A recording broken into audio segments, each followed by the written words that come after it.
Welcome back to Kingdom Hearts. Now for some vine swinging. Ooh, vine swinging. It's really finicky. See the thing on the bottom where you can jump to next or jump off and stuff like that? Sometimes the window of opportunity is literally 1 frame. It's really not the best design thing. And your momentum almost never carries over to actually how you're jumping. It's kind of weird. You can actually just manually jump from vine to vine, but it's really hard because this game has terrible platforming. Oh, also Donald and Goofy just leave you behind. Or stay behind, I should say. Oh, they can't swing on vines? I guess. They just couldn't program that too much. But yeah, also somewhat annoyingly, almost always, in order to get from one place to another, you have to swing back on a vine you used to get to a certain place, this time going in a different direction. Like, this is the vine you used to get here in the first place, but now you can go this way. Ah. It's just, yeah, kind of a it's like tricky, you don't know if you're doing the right place. Yeah, it's easy to get lost in this place on your first or even second playthrough. Though, I don't know, it's still pretty intuitive, it's just you have to notice. Because there's only 2 exits, so it's not that big of a deal. And these flowers aren't important until much later. It's actually a very green level. Yeah, man, it's kind of like optical illusion, actually. Oh yeah, by the way, in case you didn't know, these are what trinities are. There's things you can use with Sword, Donald, and Goofy. Make treasure chests and money and stuff up here. More Dalmatians. Which one's Kingdom Hearts games with cards? That's Chain of Memories. Oh, Chain of Memories. That's totally unrelated to this? No, it's the second game in the series. Oh.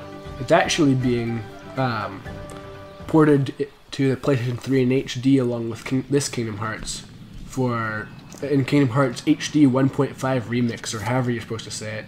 It's got to be something convoluted because they can't have a real name.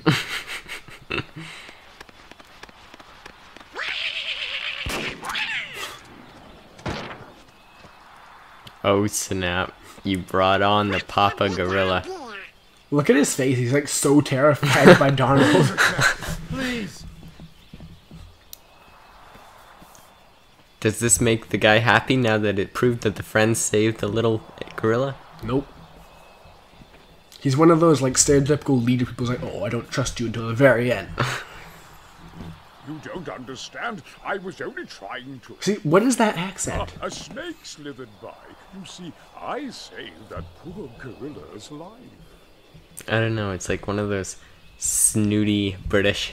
Is it British though? He's not really... It sounds a little British. Yeah, a little bit, but not quite. Wannabe British. That's why it's snooty. Yeah, he's not actually British, he has like a severe inferiority complex, so he's just like... So he's French, you can tell by the mustache, and he just wants to be British. It's all he wanted in life. That's why he the hunts sad gorillas. Story of Clayton. He thought by going out with this British lady to the jungle, he'd get more British. And look manly, too. Unfortunately, he's French, so he just started to kill everything. Which is very out of character for it. Usually this, run away. Oh! It's just kind of a fact. They surrendered.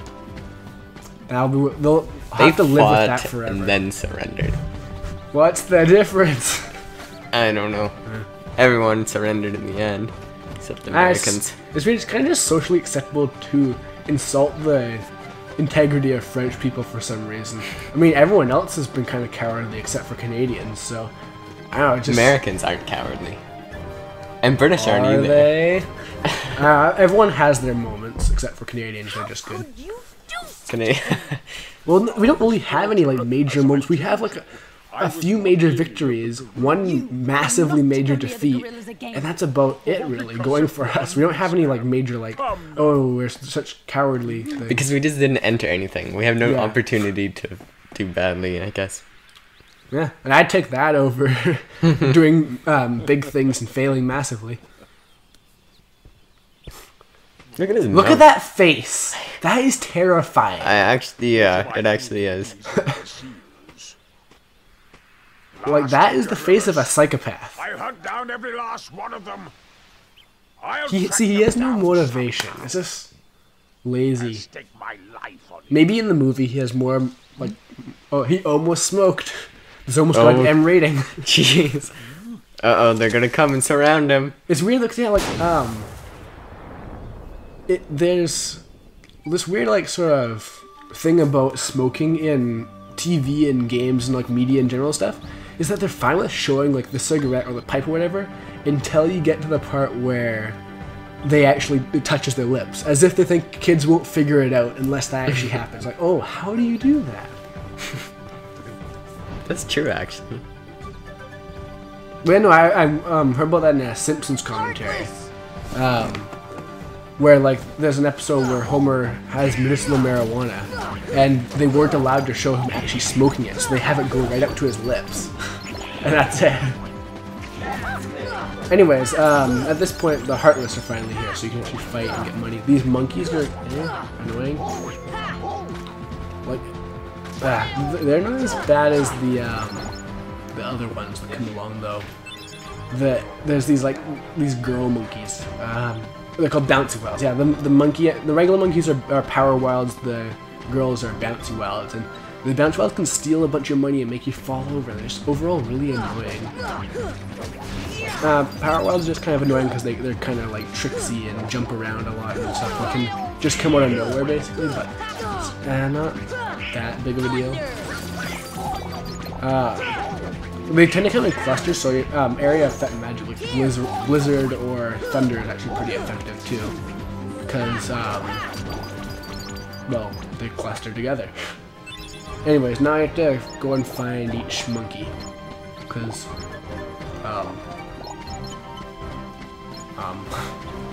I guess all the monkeys are just in danger or something. I don't even know. It's just kind of one of those poorly explained video game missions. There's one monkey per area, basically.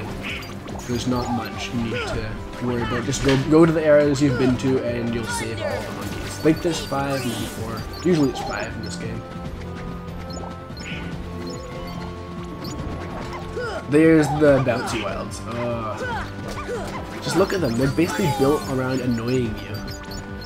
And also what's annoying is that if your party members get hit, they'll fall over and drop your money too. So even if you're competent, Donald, Goofy, or Tarzan, if that's the case, are just going to screw you over with their severe incompetence. But what else is new, eh? Yeah, those... I wish the party members were better.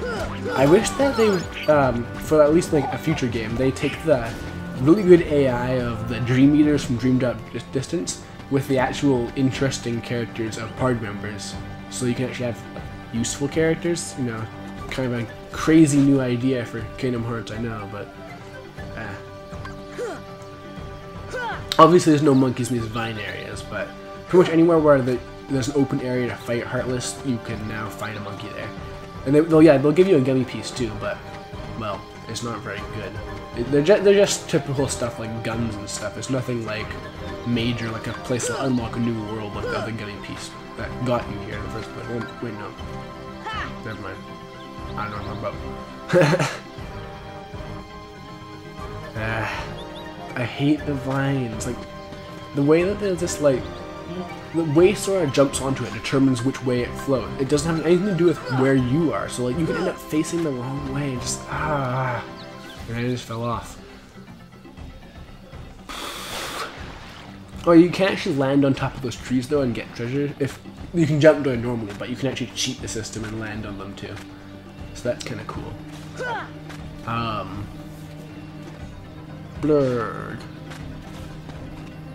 Oh yeah, I totally made that my first try. I don't care what you say. That's a very tricky jump, but yeah, if you time it right, you can get over here ahead of time and get an Esuna, I think that's how it's pronounced. That's how they said in Final Fantasy IV DS.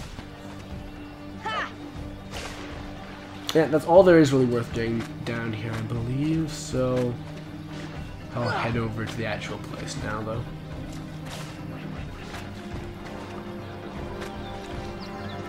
So yeah, I'm pretty sure the 2 remaining places are the treehouse where you started at and the place with those flowers that we were at before.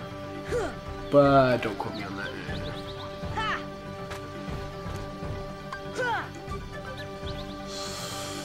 Vines. It doesn't even coordinate with what you're trying to do. And like, look at that, like. if you're not careful, it's gonna, instead of going to jump next, it's gonna go to jump off, and just, you'll have to go back on. It's just annoying.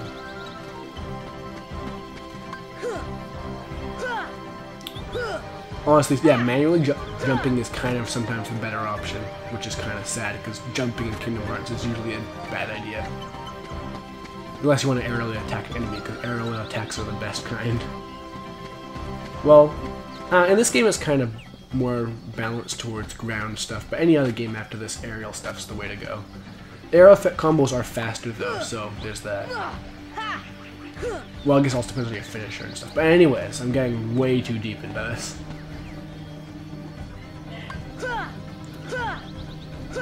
Vines, more vines. Then I vine after that. I'm glad though it's not too complex. There's basically just 2 paths you can take, and that's all there is to it. Not worry too much.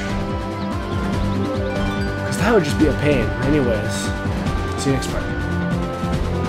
All these monkeys have different models, so I think they're actually characters from the... Here runs on magic points, so if you just gain more magic, you can use it again. And look, it just dies. Like, it's just